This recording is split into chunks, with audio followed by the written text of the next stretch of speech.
Could you say somebody ever played y'all before? Like, have they ever made you believe that they was just the best person in the world just to stab you in the back? I know for a fact I just described most of y'all exes right now. It's okay, bro. I'm here for you. During the research on my last video about Thor and Kratos, which you can watch by clicking that link in the top right corner, it made me put a lot of eyes on the Allfather himself, Odin. Ladies and gentlemen, I am your host TTG, and this is Odin, Master of Deception. But before we get into the video, hey, how you doing? It's a cold ass day, so I'm glad you watching inside with me. But go ahead, do me a favor, hit that little subscribe button. Just give it a little mwah. Just give it a little kiss for the kid. And obviously, to get this out the way, spoilers for the entire video. So for the TTG sub, don't worry about the people in the comments, they have been warned. But enough of all the politicking, let's start the damn show. We only ever heard things about Odin when we played God of War 4. It made him sound like a big threat. And when we got to Ragnarok, we finally seen who he was. And for a lot of people, it was underwhelming. It was just this regular looking old man. But to me, he looked like a straight damn beast. Now, if you don't know, in Norse mythology, Odin isn't an old man, but he takes the form of one. And he is known as the Wanderer. So him being an old man in this, I'm already knowing he gonna go crazy. And here I go. TTG, but he's an old man.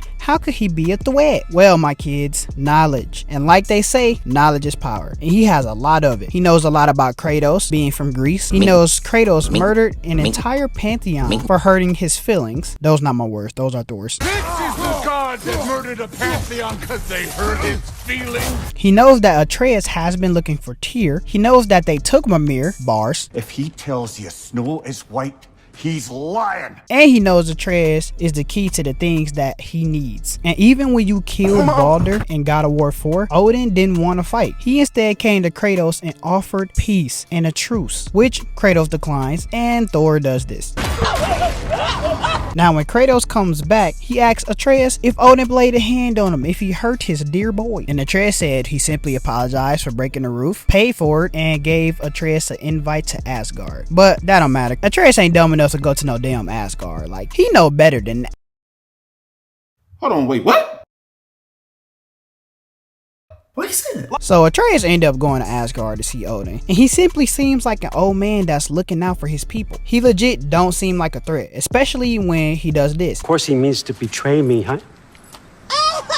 Heimdall, why else would he come? Like, how can an old man who doesn't even know someone is behind him be a threat? I mean, he gives Atreus books because he knows Atreus likes to read. He gives him a room, and he even gives him a sword. But Odin is a god, and you know what they say about God? He give it and he take it away. Now, on the other side of the coin, Kratos and Atreus finds Tyr, another god of war. But Odin obviously broke Tyr, because all Tyr was doing was crying about not wanting to kill anybody anymore, and not ever picking up a weapon again. And I ain't gonna lie, he was pissing me off. Like, boo-hoo, nigga, kill somebody already. But everybody had to work together to make sure Odin didn't know they found Tyr. So thanks to Brock and Sindri, they hid between realms so they wouldn't be detected by Odin or his ravens. Now switching back to Odin, we find out that Odin needs Atreus to find the rest of a mask and decipher it, because Odin didn't understand the language, but he knew Atreus could. But even knowing that this is what Odin wanted, to me it didn't seem like it was that bad. Even with everything we heard about Odin, it still had me second guessing everything and giving him the benefit of the doubt. And the reason for that is because Odin was more of a circumstantial fighter. Now I don't know if that's a real word, but what I mean by that is he only fought when he needs to fight. He doesn't fight just for the hell of it like a Thor would, and he doesn't fight because he's angry like a Kratos would. He simply will fight when he feels there's no other option. And like I said, he did a great ass job of convincing me he might not actually be that bad until this happened. You never shut up.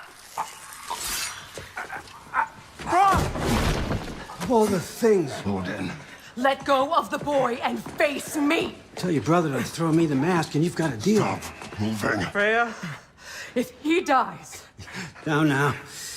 Wasn't part of the plan. Yes, this man, Odin, was Tyr the entire game, meaning he knew every move that they attempted to make, every piece of dialogue, every secret prophet that they found. Odin knew from the very jump. He pretended that he didn't know when he was talking with Atreus and brought Atreus to Asgard. And even though he knew they was plotting to kill him, he simply did not act on it. He just stayed ahead of them to get exactly what he wanted, which was the knowledge of existence itself. Like, oh my my god, y'all. I was in so much disbelief when I first seen this happen, and it all made sense after the first playthrough. And then I also find out not only was Odin Tyr from the very beginning, but when you go to the land of the dwarves, there's a dwarf that is on a bridge who spits into the water and walks away, and that is Odin, y'all. And y'all might be saying, well, TTG, how could you possibly know that's Odin? It's confirmed from the director himself. You ain't gotta take my word for it, just go look it up and you'll see. But even with all the chess moves and getting exactly what he wanted, which was the mask, he still needed Atreus, and Atreus was apparently the only one that could look and get the answers Odin needed. But instead of doing that, Atreus does this.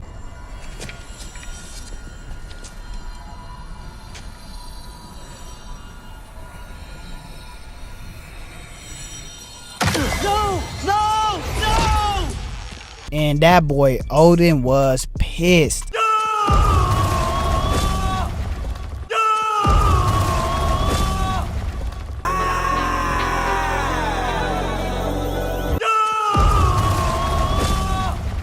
And it took a damn village to stop this man. And if you play on the hardest difficulty, I don't see how you got past it, because I know I couldn't. But even in the fight against everybody, he still tried to manipulate everybody to get what he wanted, even as he's losing this battle.